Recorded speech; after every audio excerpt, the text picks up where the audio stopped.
বেলডাঙ্গা থানা বহরমপুরের DM office ঘেরাও হবে। বেলডাঙ্গায় যে ঘটনা ঘটছে এটা অত্যন্ত দুঃখজনক। NH 34 বা হাইওয়ে রোড, আলাউদ্দিন বলে একটা ছেলে 10 দিন আগে ঝাড়খণ্ডে হকারি করতে গিয়েছিল, বরাবর 10 বছর ধরে করে। ওরা দুই ভাই, বড় ভাইটা দুবাই আছে আর ছোট ভাই আলাউদ্দিন, ও 10 দিন আগে গেছিল। তাকে মেরে, এমন ভাবে মেরে তারপরে তার গলায় কাপড় জড়িয়ে তাকে টাঙিয়ে দেওয়া হয়েছে। সেটা ডেড বডি যখন এসছে কাল সকালে, আমি সকাল 6টায় কলকাতার উদ্দেশ্যে রওনা দিয়েছিলাম। আমি যখন চাকদা পার হয়ে জাগুলি ঢুকছিলাম তখন আমার কাছে ফোন গেল যে এরকম ঘটনা ঘটেছে, তার বডি আসছে, আমরা অবরোধ করবো। আমি বলেছিলাম ভাই অবরোধ করো না, তোমরা দুপুরবেলায় জানাজা করে মাটি দাও। আমি সন্ধ্যা 6টার মধ্যে এসে বেলডাঙ্গা থানা সঙ্গে বোঝাপড়া তোমাদেরকে নিয়ে করবো। ওরা কিছুতেই শুনল না, তারা রাস্তা অবরোধ করলো, ট্রেন অবরোধ করলো। মুর্শিদাবাদের SP কে সামিরাত, হরিয়ারপাড়ার আইচি মানে অরূপ রায় কতবার ফোন করেছে আমাকে যে একটু থামান আমরা পাচ্ছি না। তাদের বিভিন্ন এমএলএ রাস্তায় নেমেছিল, কিভাবে চলাফেরা ছিল আপনি এটা জিজ্ঞেস করেন। তারপরে আমি ওইখান থেকে হোয়াটসঅ্যাপে বলে বলে ডেড বডিটাকে বাড়িতে নিয়ে যাওয়া করেছিল। ডেটটার পরে তাদের লওয়ানোর পরে মাটিও হয়েছে। আমি কলকাতা থেকে 4:10 রওনা দিয়ে এত জাম দেবগ্রাম থেকে, তাও রাত্রি 9টায় তাদের বাড়ি ঢুকেছি। হাজার হাজার লোক আমার জন্য ওয়েট করছিল।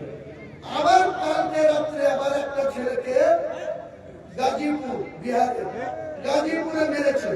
সেই খবর সেই ছেলেটাকে নিয়ে এসে বেলডাঙ্গা নতুন হসপিটালে অ্যাডমিট করেছে। হঠাৎ করে আমি যখন বেলডাঙ্গায় আছি বসে 10টায় আমার পার্টি অফিসে দমকলে আসার উদ্দেশ্যে বেরিয়ে, তখন হঠাৎ করে বুঝু আসলো যে আরেকটা ছেলেকে মেরেছিল, সে মারা গেল। সঙ্গে সঙ্গে 500 লোক আবার ওখানে রাস্তা অবরোধ করলো। পুলিশ নির্বাক দাঁড়িয়ে আছে, আইসি বেলডাঙ্গা থেকে শুরু করে এদের স্পেশাল ফোর্স সবাই। আমি কিভাবে সেই জনতাকে রোড ক্লিয়ার করেছি আপনাদেরকে ফুটেজ দিয়ে দেবো, দেখে নেবেন।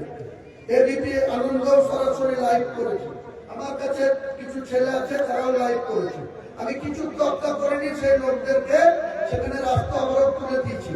আবার চলে এসছি, আবার রাস্তা অবরোধ হয়েছে, সেখানে আবার বিক্ষিপ্ত সেল ফাটানো হয়েছে, কয়েকজনকে গ্রেপ্তার করেছে। এখান থেকে সোজা যাব বেলডাঙ্গা থানা। অত্যাচার বন্ধ করতে হবে। উড়িষ্যাতে কদিন আগে 1 মাসও হয়নি, সুতির বিধায়কের নাম কি মানি বিশ্বাস, ওর নাম ছেলেটার জুয়েল রানা, তাকে করতে হলো, কিছু দেয়নি। আমি যে যখন ওদের বাড়িতে দেখা করতে গেলাম, আমার ব্যক্তিগত পকেট থেকে যখন 20,000 টাকা দিলাম, আমাকে ওরা ওই তার স্ত্রী বললো আমার একটা চাকরি দরকার, আমার কেউ নাই, আমার বাবা অসুস্থ। আমি বললাম দেখছি, আমার তো চাকরি দেওয়ার ক্ষমতা নাই। এক হুমায়ুন কবিরের হুকে 4 দিনের মধ্যে চাকরি দিবি, এক হুকে হলো। আবার কালকে আমি বলেছিলাম আলাউদ্দিনের পরিবারকে 5 লাখ টাকা আর একটা ডি গ্রুপের চাকরি দিতে হবে। কালকে 2 লাখ টাকার চেক দিয়েছে। আগামী 1 মাসের মধ্যে আরো 3 লাখ টাকার চেক আদায় করব মুর্শিদাবাদ জেলা শাসকের কাছে, আর ডি গ্রুপের চাকরিও আদায় করব। না হলে মমতা বন্দ্যোপাধ্যায়ের বিরুদ্ধে, এই জেলা শাসকের বিরুদ্ধে আবার রোড ব্লক হবে, না হলে বহরমপুরের ডিএম অফিস ঘেরাও হবে। এই হুমায়ুন কবিরের নেতৃত্বে মহিলা সাংবাদিক ভয়ঙ্করভাবে আক্রান্ত,